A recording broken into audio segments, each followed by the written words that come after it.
buenas tardes, tengan apreciables alumnas y alumnos. Los saluda con el gusto de siempre la doctora María Catalina Domínguez Nájera y es un placer para su servidora en esta ocasión volver a coincidir con cada uno de ustedes y a partir de ahora vamos a llevar a cabo la disertación de, repito, la primera sesión virtual de la materia Historia del Derecho Mexicano. Y tal y como se los compartí a través de nuestra liga en plataforma, específicamente en la que nos redirecciona nuestra programación. El día de hoy vamos a abordar el derecho precortesiano, el derecho hispánico, el derecho novohispano. Y específicamente vamos a reconocer cómo se empieza a gestar esta integración del individuo dentro de su entorno social, cómo se empieza el ser humano por estado de necesidad a socializar y agruparse en diferentes culturas, cómo fue teniendo operancia cada una de estas, también cómo se reconoce dentro de su propia organización, cómo se reconoce también el derecho dentro de cada una de las culturas, hasta llegar luego entonces a lo que nos corresponde o a la forma de integración y de validación dentro de un entorno social que es en nuestros días. Y para ello vamos a partir propiamente acerca de la cultura olmeca. Cuando nosotros hacemos referencia específicamente a la cultura olmeca, es importante que nosotros identifiquemos que la cultura olmeca pues también es conocida o también llamada simplemente por los olmecas como una cultura madre, ¿verdad? Es una cultura precolombina que habita específicamente o que habitó en Mesoamérica desde el periodo formativo y es específicamente dentro del año 2000 antes de Cristo y tiene esta prevalencia o se posterga hasta el periodo clásico que abarca 400 años antes de Cristo. Repito, se le conoce a esta cultura olmeca como la madre de todas las culturas mesoamericanas, precisamente por la forma en que esta surge y también como una de las principales que empieza a existir, ¿no? Y que también empieza a generar este vínculo o esta integración de individuos para que luego entonces pudieran determinar una forma de existir, una forma de poder interactuar y también una forma de establecer roles dentro de todos, ¿no? Es importante también que nosotros indiquemos que el término olmeca, que se le conoce como almecatl, significa dentro de la lengua azteca habitante de la región de Lule. Y vemos que es la única forma de reconocimiento como nosotros le podemos nominar a esta cultura o a esta civilización. Es importante también reconocer que este nombre fuera del imperio mexica se le asigna a los habitantes de la región que específicamente se encuentran, hablando dentro de nuestro territorio mexicano, dentro de los estados de Veracruz y de Tabasco durante siglos, ¿no? Sin que exista una distinción dentro del origen lingüístico-cultural y que comparten, repito, ciertas similitudes con la cultura mexica. Cuando hablamos también de la cultura olmeca, vemos que específicamente esta cultura se considera como los inauguradores del estilo artístico y también de la base arquitectónica de Mesoamérica, porque específicamente empiezan a reconocer estas formas de crear, ¿no? los centros ceremoniales, estas formas también de poder interactuar y también de poder de manera conjunta, aunque no se tenía ningún tipo de estudio, pero a poder construir y que estas obras o estos vestigios pues también continúan algunos hasta nuestros días, ¿verdad? Vemos que hay todavía abundantes ruinas desde que van de Jalisco hasta Costa Rica y que luego entonces fueron adoptados por las culturas posteriores que también surgieron y que se encontraron de manera específica en este tipo de lugares, ¿no? En este asentamiento. Sin embargo, vemos pues que cuando nosotros hablamos dentro de la cultura olmeca, durante diferentes años en la región del sureste de México, lo que hoy en día conocemos, como ya dije, ¿no? Tuvo su asentamiento la cultura olmeca dentro de los estados de Veracruz y de Tabasco.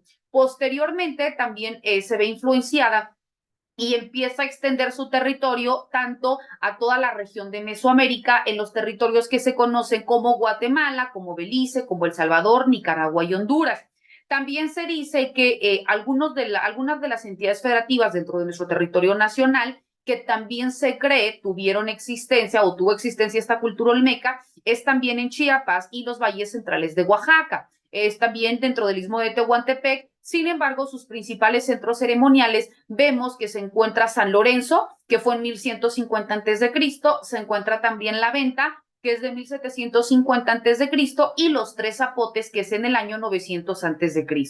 Es importante también que cuando nosotros hacemos referencia a este reconocimiento de los elementos distintivos o característicos de la cultura olmeca, una de las principales circunstancias que llama mucho la atención es su forma de organización económica. Y aquí vemos que la economía de los olmecas ha sido principalmente o se gesta a partir de la agricultura. Sin embargo, también al hablar de agricultura, pues da cabida a la existencia del intercambio, lo que se conoce como comercio, para que pudieran satisfacer necesidades con los pueblos vecinos a través de, repito, de estas formas de intercambio o de redes para que los productos que en un momento dado tuvieran determinados individuos de un territorio y que los requirieran los del otro territorio, bueno, pues pudieran intercambiar para que en ese mismo sentido ambos se vieran satisfechos, ¿verdad? Por tanto, vemos pues que al hablar de la economía, también de la cultura se va adaptando y también se va atribuyendo esta forma de distribución o de reconocimiento de intercambio de productos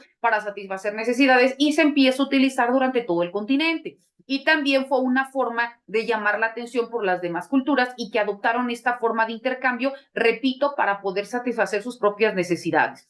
Es importante también señalar que al hablar dentro de la cultura olmeca, otro de los elementos distintivos, recordemos que lo que significa propiamente la cultura olmeca, pues vemos que hacía referencia a esta cuestión de Lule, ¿no? Habitantes de la región de Lule. Entonces, vemos que toma este nombre o este significado porque durante el tiempo en donde tuvieron estos asentamientos, durante este territorio, pues ahí abundaba propiamente el hule, ¿no? Y por ello también este elemento o esta forma era la que ellos utilizaban, el hule, para poder otorgarlo a otras culturas, repito, y servir como una forma de intercambio.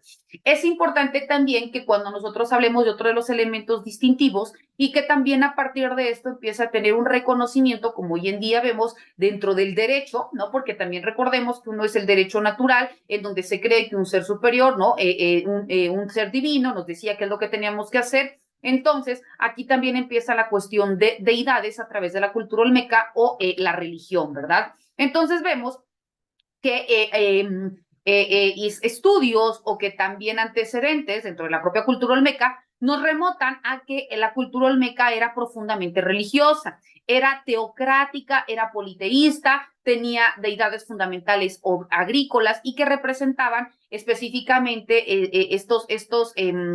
estas formas de profesión o de religión se veían reflejados a partir de los astros, de los volcanes y otros aspectos que le daban esta importancia dentro del cosmos. También tenían dentro de la cultura olmeca animales sagrados, ¿no? Dentro de ellos se encontraba el jaguar, al que le rindieron abundantes tributos para que a través de su conducto pues pudieran ellos solicitarle determinadas cuestiones que necesitaban. También adoraban sapos, calamares y también existe una mitología en que también creían en seres con cabeza de uno y cuerpo de otro. También se estima que fue una religión dinástica, es decir, que vinculaba a sus gobernantes directamente con los dioses como si fueran sus herederos, pero en una religión compleja que aún vemos no ha sido del todo descifrada precisamente por estas múltiples circunstancias, ya que nos habla de Dios, ya que nos habla de animales, ya que nos habla de la relación con los astros, pero repito, todo esto se ponderaba o se tomaba como estandarte para que en base a ello se dijera, bueno, tenemos que hacer esto o tenemos que expandirnos a tal territorio o tenemos que ofrecer, no sé, a determinadas personas en rituales para solicitar al dios a la lluvia que no sé, que podamos tener mayores cosechas, etcétera, ¿no? Entonces, vemos pues que también por ello nos dice que si bien es cierto, al momento de poder hablar de religión, pues es un tanto complejo, específicamente tocando dentro de la cultura olmeca. También cuando nosotros hacemos referencia a esta cultura, es importante también reconocer su forma de organización social. Y por tanto, vemos que dentro de esta cultura tenían una cierta diferenciación en cuanto a su forma de integración. ¿Por qué? porque en base a los diferentes estamentos en que existían y se integraban, pues vemos que existían los guerreros, los soldados, ¿no? Que si bien es cierto, se les asignaba un rol específico dentro de toda la colectividad y que en ese mismo sentido ese rol era precisamente para el beneficio de todos. Ejemplo, si son 20 hombres, bueno, entonces se tiene que ver quién es el más fuerte para que cuando exista alguna forma o algún conflicto o alguna forma también de validar o de pelear, ¿no? Con otra tribu, ya sea para acrecentar o para apropiarnos de las tierras, para apropiarnos de las mujeres, de la comida, etcétera, ¿no? Porque aquí era la ley del más fuerte, pues entonces te vamos a asignar a ti, ¿no? Determinada persona para que funjas dentro de este rol, ¿verdad? O a ti, determinadas mujeres, cuando exista esta forma de intercambio, bueno, pues para que tú vayas, ¿no? En ese sentido y seas como el intercambio o el trueque, ¿no? O por ejemplo, cuando queremos adorar a los dioses y queremos también ofrecerles como tributo o como recompensa para solicitarle algo, bueno, vamos a establecer quiénes, ¿no? Entonces, cada uno de los individuos que conformaban la tribu también tenía, repito, este rol y era la forma en que uno también aceptaba y tenía esta forma de organización. Es importante también reconocer que otro de los elementos distintivos dentro de esta cultura olmeca era la vestimenta.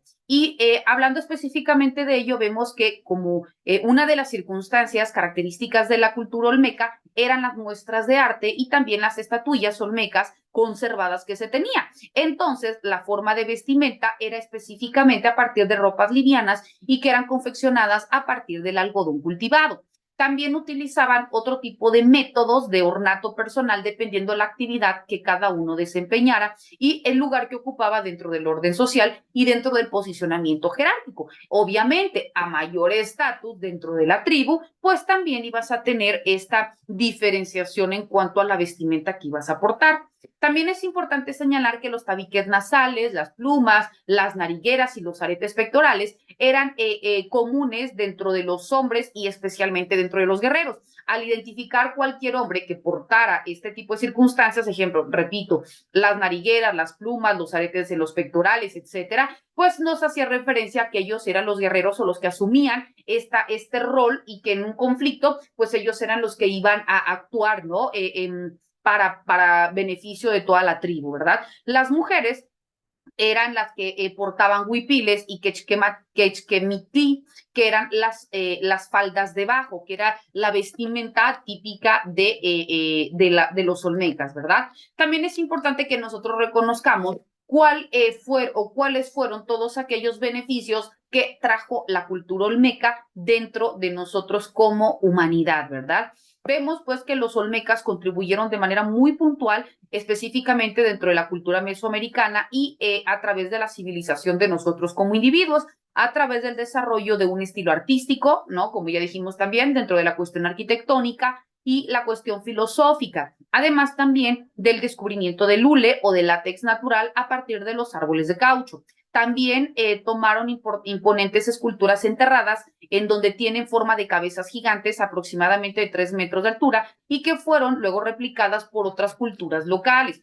También es atribuible a la cultura olmeca la construcción de pirámides y centros ceremoniales en donde las ruinas inspiraron a otras culturas para que también pudieran tomar esto y también ir perfeccionando, ¿no? Algunas circunstancias para luego entonces pues también otorgarle este tipo de beneficio a su propia cultura. También se dice que la cultura olmeca fueron los primeros conocedores del cacao y que luego entonces lo convirtieron en formas primitivas de chocolate. También la cultura olmeca fueron los que jugaron un deporte desconocido en el que empleaban pelotas de goma en canchas especialmente diseñadas para poder realizar este tipo de deporte, ¿no?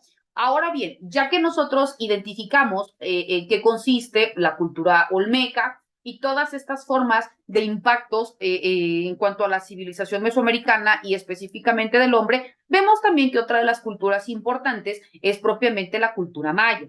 Cuando hablamos de la cultura maya, vemos que los mayas son un pueblo indígena de México y Centroamérica que ha habitado continuamente las tierras que comprenden específicamente Yucatán, Quintana Roo, Campeche, Tabasco y Chiapas, esto haciendo referencia dentro del territorio mexicano. Sin embargo, también vemos que comprende otros países en el mundo y que se extendieron hacia el sur de los territorios de Guatemala, y de Belice, El Salvador y también Honduras, ¿no? Vemos pues que el reconocimiento de la cultura maya, la palabra maya procede de la antigua ciudad de Mayapán en el estado de Yucatán, que fue la última capital del reino maya en el periodo posclásico. Vemos pues que el pueblo maya se autoidentifica por los vínculos étnicos y lingüísticos como el quiché, ¿verdad? En el sur yucateco, ¿no? Y que propiamente en base a estos misterios mayas, pues empiezan a integrar dentro del mundo una serie de descubrimientos. Específicamente en la década de 1840, vemos que tienen una forma de reconocimiento por John Lloydin que empiezan a tener esta forma de estudio o de reconocimiento, ¿verdad? Los mayas vemos pues que no desaparecieron completamente y los descendientes del pueblo que construyó las grandes ciudades de Chichén Itzá, en Bonampak, Uxmal y Ultún, siguen existiendo en las mismas tierras y también reconociendo esta forma de evolución como fue teniendo sus antepasados, ¿no? Y que en ciertos lugares, ¿no? Continúan también realizando, practicando este tipo de actividades desde los orígenes, ¿no? Mismos. Cuando hablamos tomando propiamente los orígenes mayas, vemos que dentro de la historia mesoamericana se divide en dos periodos, ¿no? Que revelan el desarrollo de la cultura y también de la religión. Y por tanto empieza pues el surgimiento y el progreso de la civilización maya. Primeramente identificamos que existe el periodo arcaico que comprende del año 7000 al 2000 antes de Cristo. Específicamente en esta época se le conoce como a los mayas como una cultura de cazadores, tanto cazadores recolectores. ¿Por qué? Porque comienzan a cultivar cosechas del maíz, los frijoles y otros vegetales y de manera generalizada pues empieza la domesticación de los animales, específicamente de los perros y de los pavos, así como también en cuanto al cultivo de las plantas. Durante este periodo la domesticación y dentro de la siembra se establecen los primeros poblados de la región y que incluso también se crean los lugares sagrados y los templos dedicados a diversos dioses, ¿no? Sin embargo, vemos pues que los pobladores excavados hasta ahora están dentro del año 2000 al 1500 antes de Cristo. Posteriormente existe el otro periodo que es el periodo olmeca que comprende del 1500 al 200 antes de Cristo. Dentro de esta época se le conoce o surge el periodo preclásico o también conocido como periodo formativo. Y es cuando prosperan los olmecas, se le reconoce como la cultura más antigua de Mesoamérica y los olmecas se asentaron, como ya dijimos, ¿no? Los olmecas se asentaron a lo largo del Golfo de México y comenzaron a construir grandes ciudades de piedra y de ladrillo. Los famosos acontecimientos dentro de esta cultura, también como ya lo mencionamos hace un rato, vemos que eran las cabezas olmecas que surgen específicamente en base a tipos de escultura y también se empiezan a tomar estos principios en cuanto a las prácticas religiosas.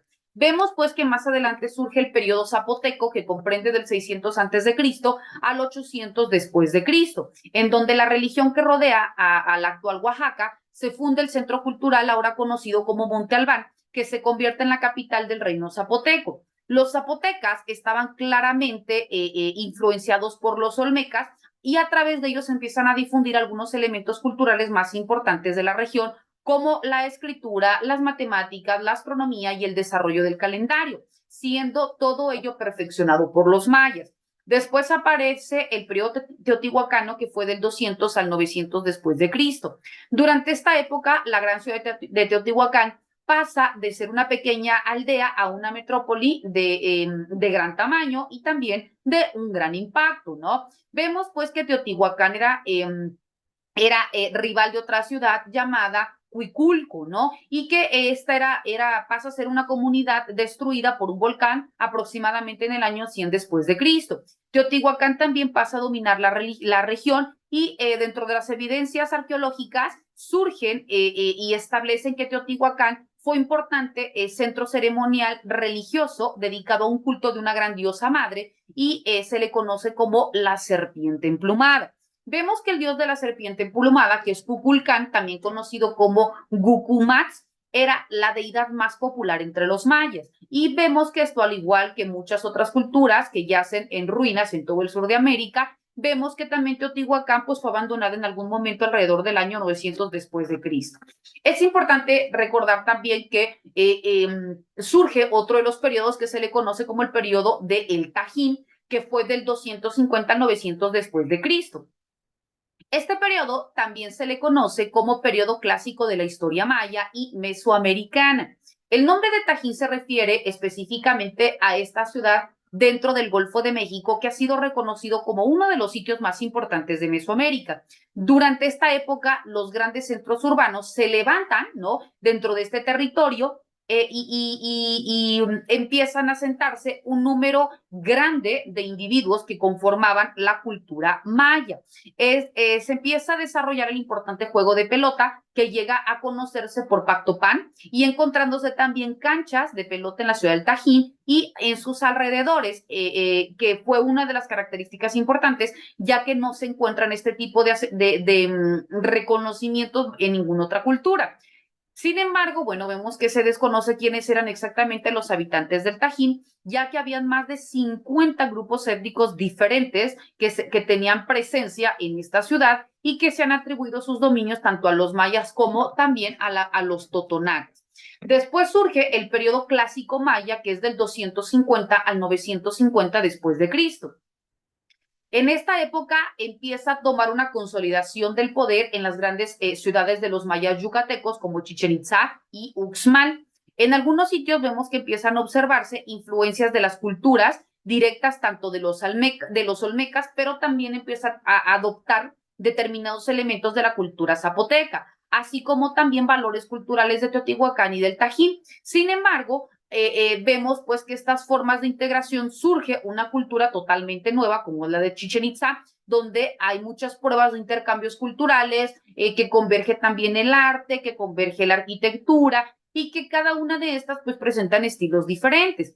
Vemos que dentro de este periodo clásico fue el apogeo de la civilización maya en el que se perfecciona las matemáticas, la astronomía, la arquitectura y las artes visuales. Y también refinaron y perfeccionaron el calendario.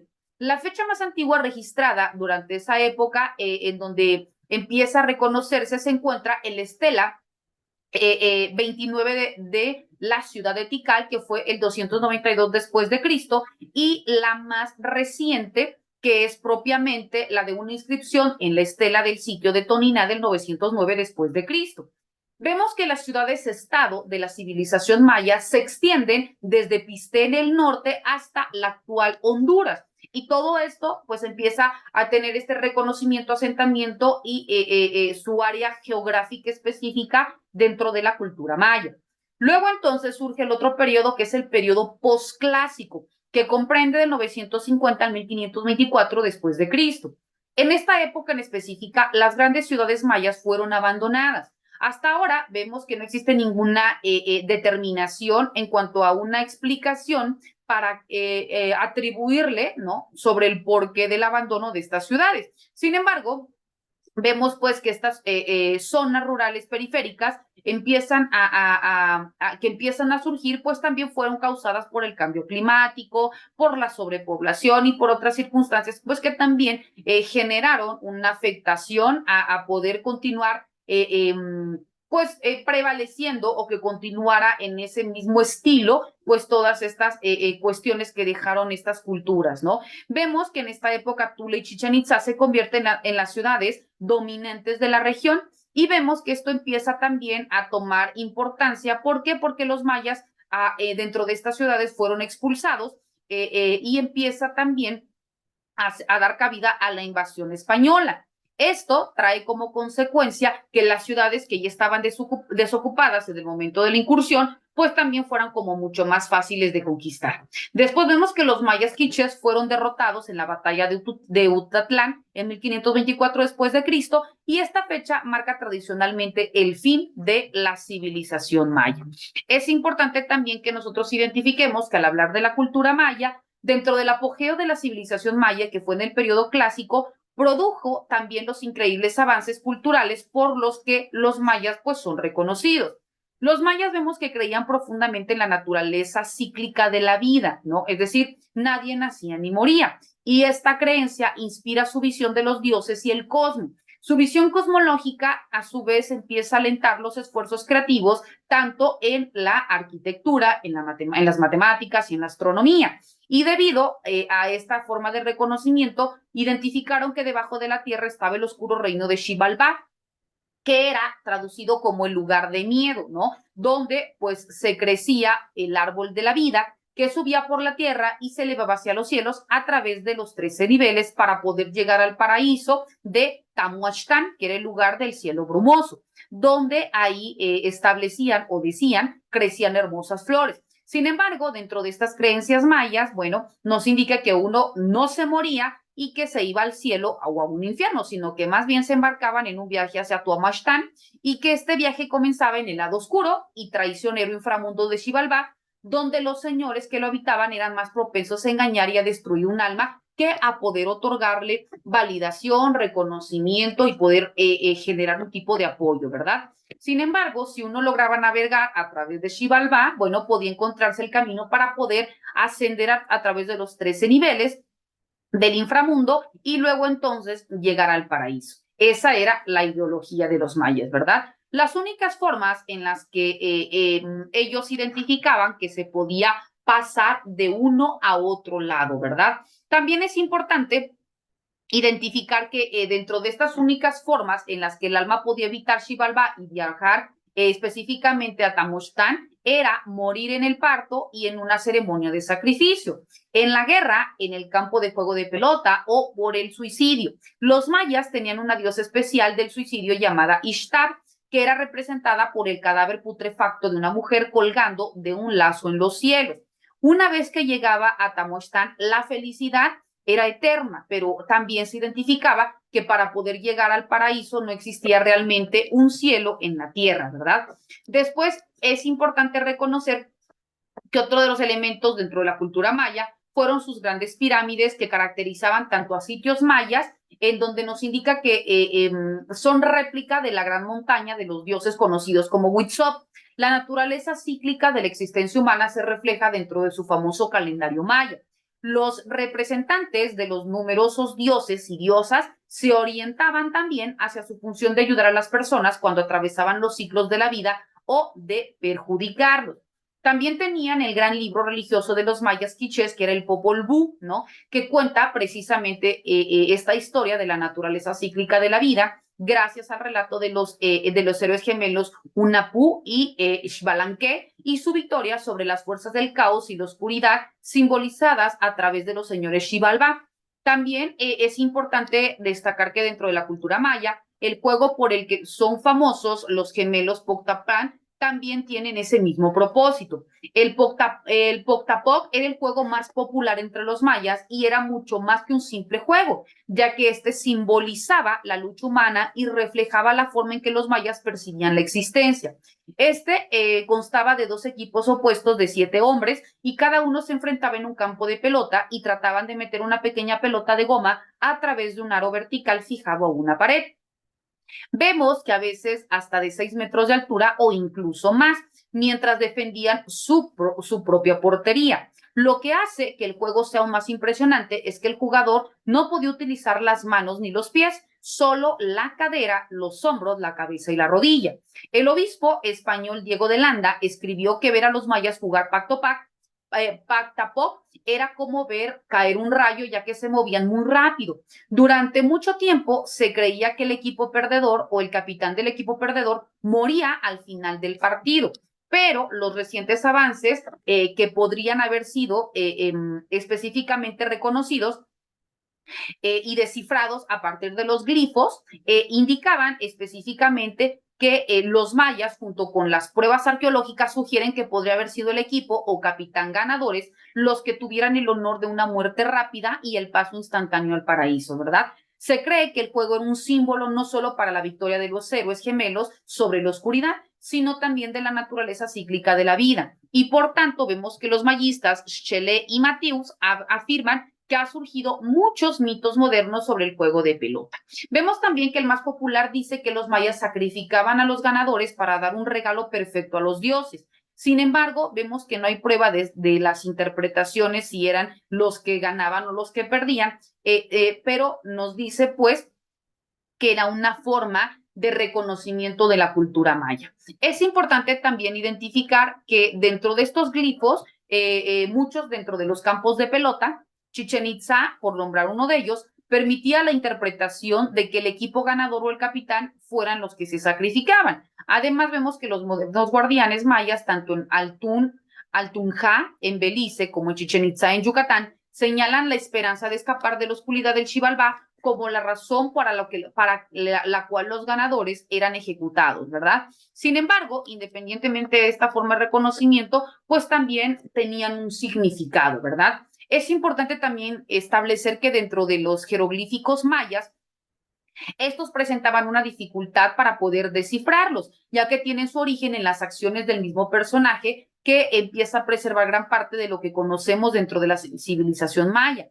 El obispo Diego de Landa reconoce esta forma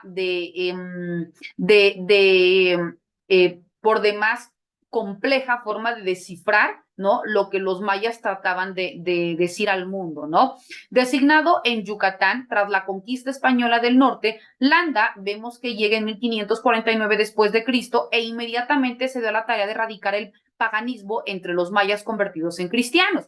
Y por tanto, el concepto de un dios que muere y luego entonces vuelve a la vida era muy familiar para los mayas por su propia deidad, y entonces vemos que empiezan a reconocer como uno de sus dioses al dios del maíz, y que parece que aceptaron finalmente la historia posterior a Jesucristo y a la resurrección, ¿verdad? Sin embargo, vemos que Landa creía que había una facción subversiva que crecía entre los mayas y que estaba seduciendo para que se volvieran a reconocer a partir de la idolatría, y que al no poder aplastar a esa rebelión, vemos que empiezan a tener esta forma de reconocimiento sobre las deidades. Vemos, le damos la bienvenida al compañero Valeriano que se está agregando, vemos también que específicamente el 12 de julio de 1562 empieza también a partir de la iglesia de Maní, y Landa empieza a quemar más de 40 códices que fueron los libros mayas y más de 20,000 imágenes y estelas. Según las palabras de Landa, se encuentran muchos libros escritos con esta letra, y que luego entonces también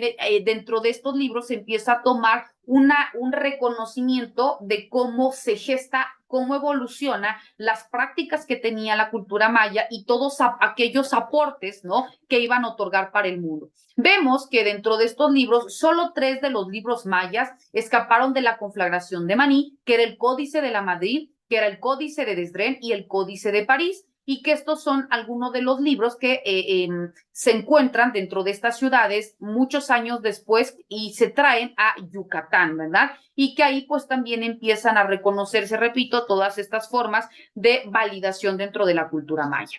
Es importante también que identifiquemos que otro de los grandes aportes que tiene la cultura maya es precisamente su calendario maya.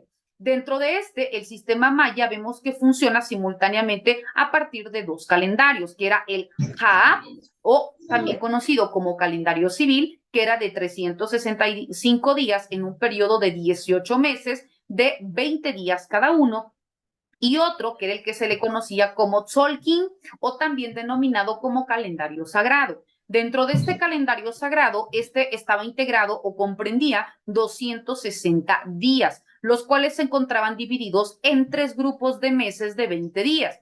Tanto el Jaab como el Tzolkin funcionaban de manera conjunta. ¿Sí? ¿Desea tomar el uso de la voz, compañero Valeriano? ¿No? Ok, entonces... No, maestra, gracias, muy amable, buenas tardes. Ok, gracias, buenas tardes. Estamos ahora abordando la cultura maya.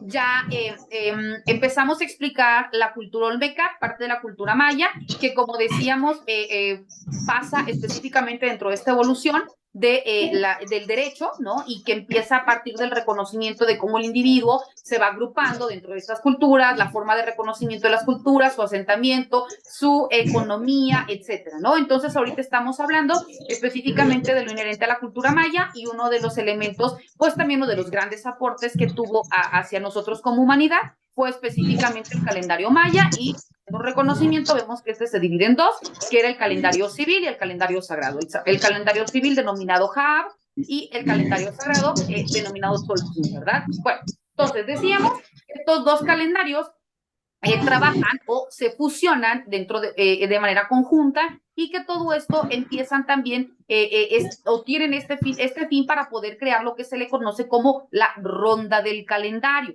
La ronda del calendario es específicamente para poder identificar que tanto uno como el otro, aunque retoman elementos distintos, pues todos siguen la misma suerte porque hablamos de los individuos como tal y de la forma de validarlo a partir de los astros, de las estelas, de los dioses, etcétera, pero cómo va a impactar a el hombre como tal, ¿no? Vemos pues que todo esto tiene específicamente para generar en un futuro lo que se conoce como los 52 días. También eran importantes estos calendarios para poder realizar cálculos más largos. Y por ello, los mayas idearon lo que se conoce como el calendario de la cuenta larga. Y este es el que atrajo mucha atención internacional y que por décadas se tomaba para poder validar o para reconocer la evolución del hombre y que también trajo al fin del mundo el 21 de diciembre del 2012 después de Cristo. Este calendario de cuenta larga comienza el 11 de agosto del 3114 a.C.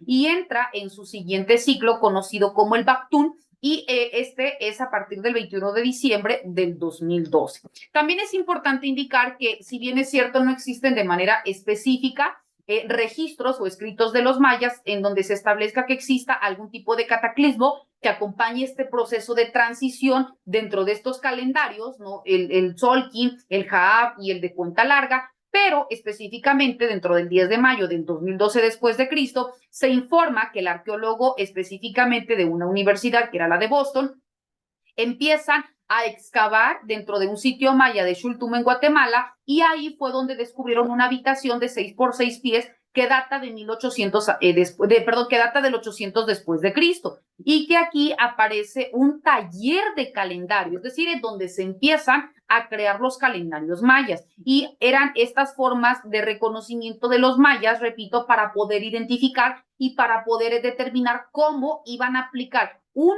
calendario, tanto el calendario civil, el calendario de cuenta larga o el otro calendario que es específicamente para las cuestiones sagradas. Repito, específicamente se encuentran dentro de Xultún en Guatemala.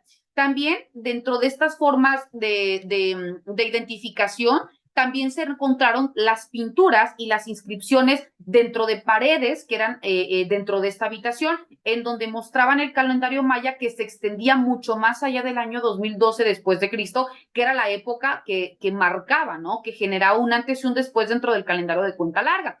Y que según esto entendía que los futuros Baktunes ya estaban en marcha para lograr esta danza cíclica del tiempo, ¿no? Es decir, este proceso evolutivo, porque los mayas, recordemos que ellos nos decían que el hombre no moría, sino que estaba en una evolución constante y que por tanto todo era cíclico, ¿verdad? Estaba por debajo, luego entonces pasaba de los 13 niveles para llegar a un paraíso, ¿no? Y luego entonces volvía a realizar esta cuestión cíclica. Y lo mismo, ellos empezaban a sentar dentro de sus calendarios, ¿no? Esta forma evolutiva.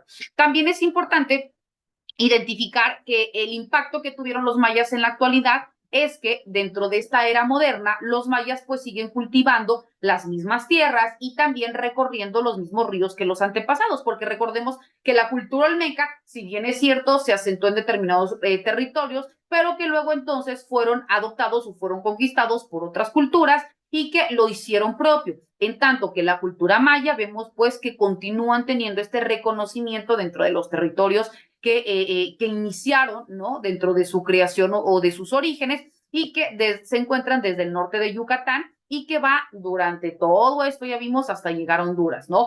Vemos pues que los mayas desaparecieron de alguna manera, pero quedaron estas ciudades encontradas, aunque abandonadas, pero que todavía continúan con esta validación dentro de la cultura maya. También vemos que, si bien es cierto, aunque la religión se cristalizó en el siglo XVI con la invasión y la Inquisición, pues también todavía se conservan las antiguas costumbres en el sincretismo del catolicismo europeo y también del misticismo maya. También se reconoce dentro de los mayas que son el guardián del pueblo, sigue siendo interpretado a partir de la energía del día y también de los rituales que se realizan en las cuevas y en las colinas, que eran específicamente aquellos que tenían como elementos distintivos o que ofrecía dentro de la cultura maya. En la isla de Cozumel vemos que existen los santuarios de la Virgen María y también a la diosa Ixchel, ¿no? Que son intercambiables y que también en algunas cuestiones se fusionan en beneficio de todos aquellos que acuden para solicitarle determinados beneficios, ¿no? También vemos que se ha aprendido sobre los mayas, que desde los días en que se empiezan a tomar en cuenta, es decir, desde los aspectos positivos, por ejemplo, las cuestiones que se piden al día no sé, para la siembra, para la cosecha, o también en la noche para también poder procrear cuando las mujeres son infértiles, etcétera. También se les tiene esta forma de reconocimiento y al día y la noche como elementos distintivos, repito, dentro de la cultura maya. Otro de los elementos que también es importante señalar dentro de estas culturas es específicamente la cultura chichimeca. Cuando nosotros hablamos de la cultura chichimeca, vemos que esta proviene del náhuatl, que significa Chichemixtlá, y que también hace referencia a todos aquellos pobladores originarios del norte y del Bajío Occidente de México. Se reconoce específicamente como una gran chichimeca y dentro de las ciudades originarias se encuentran también los que forman parte de los chichimecas, se encuentran los caxcanes, se encuentran los lecuches, se encuentran los guamares, se encuentran los guachilliles, se encuentran los pames y también se encuentran los jonases. También vemos que dentro de estos asentamientos estaban específicamente reconocidos dentro de los territorios o del territorio chichimeca, específicamente dentro del estado de Jalisco, Aguascalientes, Zacatecas, Guanajuato, San Luis Potosí y también Querétaro. Vemos pues que cuando hablamos de la cultura chichimeca, empieza también a partir de un nombre genérico o empieza a fusionarse emanado de los pueblos mexicas y también de los náhuatl y empieza a reconocerse dentro del centro y sur del territorio mexicano y que precisamente empieza de esta forma a ampliar su territorio.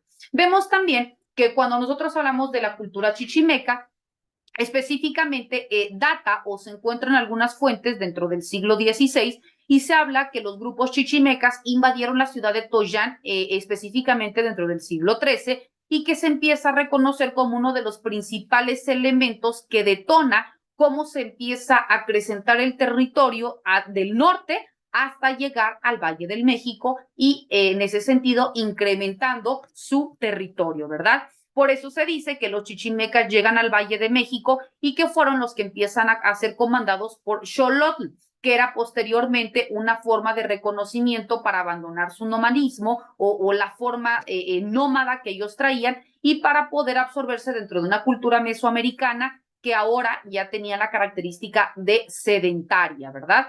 También vemos que otro de los elementos importantes que se reconoce dentro de la cultura chichimeca, vemos que esta empieza a tomar su raíz o su significado a partir del promovente de la palabra. ¿Por qué se dice chichimeca? Chichimeca emana de chichitl, que significa senos, y en la antigua edad o en la antigüedad se reconocía esto como leche. Y por tanto el sufijo locatio, que era man, era esta forma de designar el lugar de los que maman. ¿Por qué? Porque era una forma de atribuirle este reconocimiento a las águilas, aceptado como otra forma de lengua, y que se empieza a reconocer como a todos aquellos que tienen una misma cultura, que se van a poder integrar para poder satisfacer las necesidades de todos y que en ese mismo sentido, pues todos también tenían el deber de cuidado, de protección y también todos de dependencia, ¿no? Es decir, de poder integrar o poder afianzar los vínculos que los unían y en ese mismo sentido continuar acrecentándose en número de personas, pero también en cuanto a territorio. Es importante también, como ya dijimos, que dentro de la distribución geográfica de los chichimecas empiezan a adoptarse, repito, desde el norte de Querétaro hasta Saltillo y Guanajuato, y luego entonces se expanden hasta San Luis Potosí. Se dice que vivían en comunidades sin delimitación específica. ¿Por qué? Porque constantemente los chichimecas entraban en conflicto con otros grupos, específicamente por la cuestión de alimentos, ¿verdad? Uno de los principales jefes que tenían los chichimecas era el que se le denominaba cacique y que era el guerrero más valiente de la tribu. No tenían los chichimecas dioses relacionados con la fertilidad, como en las otras culturas mesoamericanas, pero aquí adoraban al sol, a la luna y a otros astros, muy similar a la forma de reconocimiento dentro de la cultura maya. También es importante identificar que dentro de la cultura chichimeca se reconoce el desarrollo de las artes, pero de una manera muy escasa. ¿Por qué? Porque debido al nomadismo que tenían, pues estaban en en un constante cambio y por tanto no podían como perfeccionar sus técnicas. También vemos que si bien es cierto, ciertos pueblos chichimecas lograron edificar templos, lograron también realizar cancha de pelotas, lograron desarrollar la cerámica, la pintura, los petroglifos, entre otros, ¿verdad? Pero todo esto fue mediante medios un tanto desfavorables porque, repito, tenían artículos muy escasos, estaban en constante movimiento y por tanto, pues también esto incidía en que no pudieran explotar de manera cabal cada una de estas artes, ¿verdad?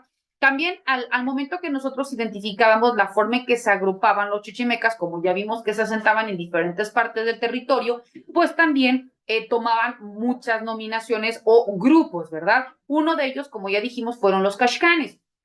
Cuando hablamos de los Caxcanes, eran los más numerosos y merodeaban específicamente dentro del Teúl, dentro del Tlatelolco, dentro de Juchitila, dentro de Aguascalientes y dentro de Jalisco, en donde la tribu pues habitaba un subgrupo llamado los Tezoles.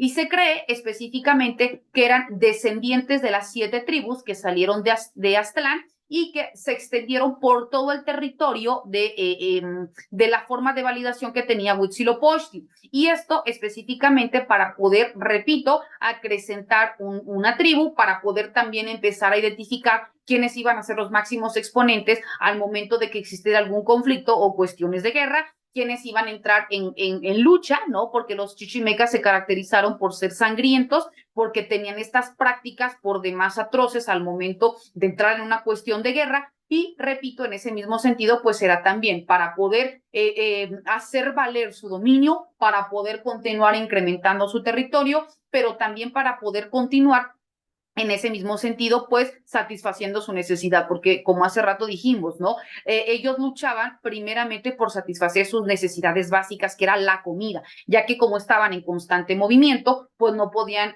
quedarse para sembrar y esperar a la cosecha para poder satisfacer sus necesidades. Entonces iban de manera específica caminando, buscando, creando o conociendo nuevas tierras y por tanto únicamente podían adquirir o podían consumir lo que en ese momento encontraban, ¿no? De manera inmediata. Por eso era la necesidad de poder entrar en una guerra para que todo lo que ya tenía la otra tribu, pues lo hicieran suyos y pudieran favorecer a la tribu que en ese entonces pues estaba como integrante de la misma, ¿no? Ya si los demás que en ese sentido conquistaban o a la tribu que vencían querían unirse, bueno, pues ya entraban bajo otra nominación, ya entraban dentro del posicionamiento jerárquico como esclavos o si en algún momento dado existía alguna derrota y tenían que intercambiar a personas, bueno, pues los que ellos habían captado pues los entregaban, ¿no? Como una forma de intercambio. Entonces ellos tenían como muy